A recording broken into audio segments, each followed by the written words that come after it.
विष्णु गुरुदेव महेश्वर गुरु साक्षात् परम ब्रह्म तस्मै श्री गुरवे नमः। सम्माननीय अध्यक्ष महोदय, मंचासीन जिला शिक्षा अधिकारी, एठारे उपस्थित पूज्य गुरुजी गुरुमा वृंद एवं भविष्यतर गुरुजी गुरुमा वृंद समस्त को मोर शुभेच्छा एवं शुभकामना। ये जो उत्सव आपण माने आयोजन करचंती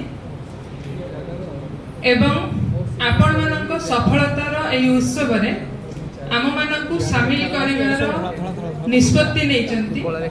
सेति पई सर्वप्रथमे मु कृतज्ञता ज्ञापन करिया पई चाहिबी ए अनुष्ठानर अध्यक्ष महोदयांक समेत समस्त छात्र छात्री एवं शिक्षक प्रशिक्षक प्रशिक्षिका मानकु जे आम मानकु से सुजोग देइचंती। समस्त को धन्यवाद।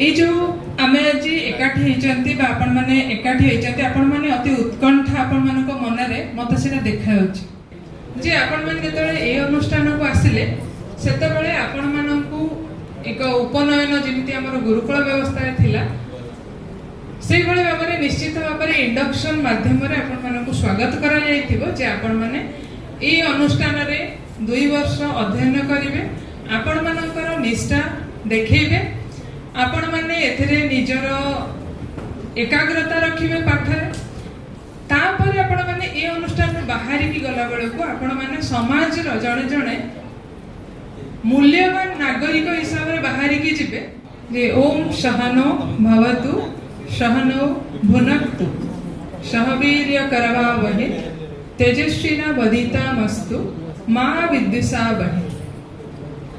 ओम शांति शांति शांति। ई श्लोकर अनेक महत्व अछि। आपण मानक भितरु बहुत जण जानिथिबे ई श्लोकर महत्व कोन। महत्व एया जे सहना भवतु, शिक्षक प्रथमे जेतबेले गुरुଙ୍କ पाखकु शिष्य आसे सेतबेले ताकु कहि दिया जाय, एई श्लोक माध्यम रे कहा जाय जे तमे विद्या ग्रहण करिया पे आसिन, तमे शिक्षार्थी होवा पे आसिन, आमे मिसिकी शिक्षा प्राप्त हवा। तेणु प्रथम श्लोक रे कहला जे आम दुई जन को सारा आमे शिक्षक और शिक्षार्थी आम दुई जन को सारा ईश्वर सुरक्षा दियंतु, आमको से रक्षा करंतु। सहना भवतु सहनौ भुनक्तु, आमे दुई जन सारा मिसिकी आमे बोथ आमे दुई जन सारा आमे दुहे मिसिकी ताको भोग करि परिबा, जेमिति सेही प्रकार शक्ति हमको ईश्वर दियंतु। सहवीर्य करवावे, आमे मिसिकी तेजस्वी हवा, हमर शक्ति को वृद्धि करिबा आमे मिसिकी। मु एका चाहिले शिक्षक मु एका चाहिले कर परिबिनी, मु जेतले बा शिक्षार्थी एका चाहिले से कर परिबो ना।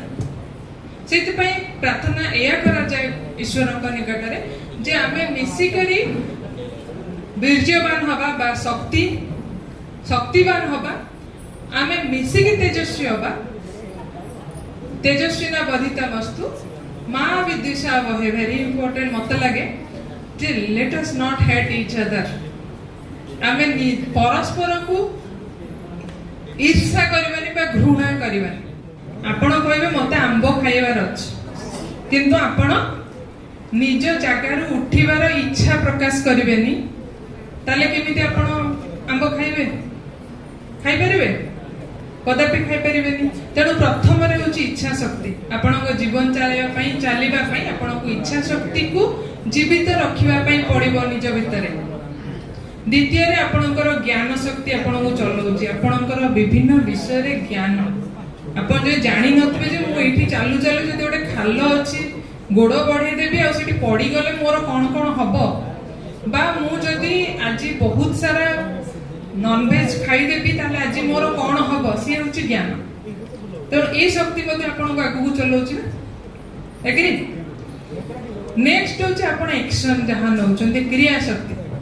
आपण किछि क्रिया करूचंती, किछि एक्शन नउचंती बा किछि जिंस को अप्लाई करूचंती, नॉलेज अप्लाई करूचंती, ताले आपणकर ताकू कहबा हमें क्रिया शक्ति। तो क्रिया शक्ति आपनको आगो को नेकी जाउची। तेणु तीनिटा शक्ति आपनको भितर जदि मरी जीवो ताले आपण आगो को जाई पारिबे नै।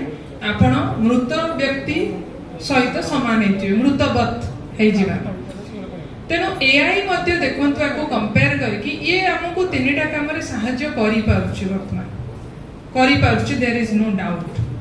केमिति ना आपण गोटे जिंसर इच्छा हला, प्रथम इच्छा हला जे मु गोटे ए विषय जानिबा पई चाहूची, मते पैसा इनकम करिवार अछि, मु जानिबा पई चाहूची जे ई कामटी केमिति होउची, मने करा जो शिक्षण को केमिति बेटर करियो। मु एआई को पचारुची, से मते बहुत सारा इन्फॉर्मेशन दउची, बट इन्फॉर्मेशन को टिपिबा बा तार इन्फॉर्मेशन रे काम करिबा मो पई नुहे। मु जानिली ये मो इच्छा शक्ति को सैटिस्फाई करला, प्रथम मते संतुष्टि मिलला, हां ए काम करि हबो। द्वितीय से कोन करछि ना ज्ञान आपण कर जेते दरकार आपण गूगल ले सर्च करछन, जहा ज्ञान अछि आपण जहा मन को आसे आपण गूगल दे के सर्च करछन, त आपणकर ज्ञान शक्ति सैटिस्फाई होछि। क्रिया शक्ति केमती ना आपण सिटी जते बेले आणुचंती इन्फॉर्मेशन आनी की एज इट इज अप्लाई करंतु नै। जेमती आपण सुनिथिबे न्यूज रे केते थरा आसिलाणी सब कथा, एआई को पचारि कि लोक सुसाइड कर देले, एआई जहा रिप्लाई देला से माने ताकू फॉलो करी कि के मेडिसिन रॉन्ग खाइ देला लाइक दिस।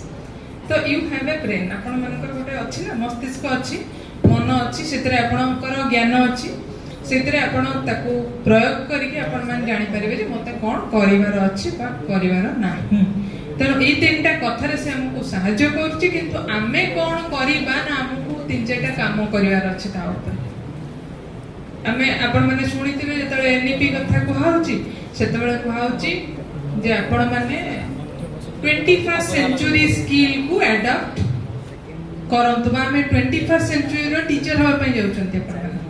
तो 21st सेंचुरी रो टीचर रो काम कोन ना से प्रथम काम करबा उचित जे से गोटे एजेंट, से गोटे क्रिएशन रो एजेंट होबा पई पड़िबो, ताकू क्रिएट। आपण कोन काम दिया गला आपण कर देबे, सी जुगरे आपण माने नहांती। आपण को सार कहउतले अगरु जे पिले एई क्वेश्चन रे आंसर लिखि के आनतुले ना आपण। तो एबे आ सिमिति नाही, सिमिति टीचर को केहौ हायर करिवे नि आगु को लेके कोन करिवे ना, से देखियो जे व्हाट यू कैन क्रिएट, आपण कोन सृष्टि कर परिबे, आपनकर क्रिएटिविटी केते अछि। सेकंड थिंग, सेकंड रे कोन देखिबे ना आपनकर पॉइंट ऑफ व्यू बा आपनकर एक्सपीरियंस कोन अछि। पॉइंट ऑफ व्यू एआई रु तो समस्त आणुचंती, एआई ठारू समस्त ज्ञान आणुचंती। एआई वर्तमान ज्ञानी व्यक्ति ही के अछि पृथ्वी रे, तेणु ता पाखरु ज्ञान समस्त को आछि, but don't use it as it is, your point of view. वक्तव्य रो गोटे दिग होछि कोन ना हम पई निश्चित भाବରେ प्रेरणादायक, आम मानक पई आशीर्वाद, आम मानक पई गोटे प्रकार भल पाइबा। काहे कि भगवान गोटे यूनिक जीव करछथि, सी होछि मनुष्य, तार बुद्धि अछि, विवेक अछि, आवेग अछि, आ बोधे कहार नाही, सेति पई मनुष्य सब जीवठु नियारा।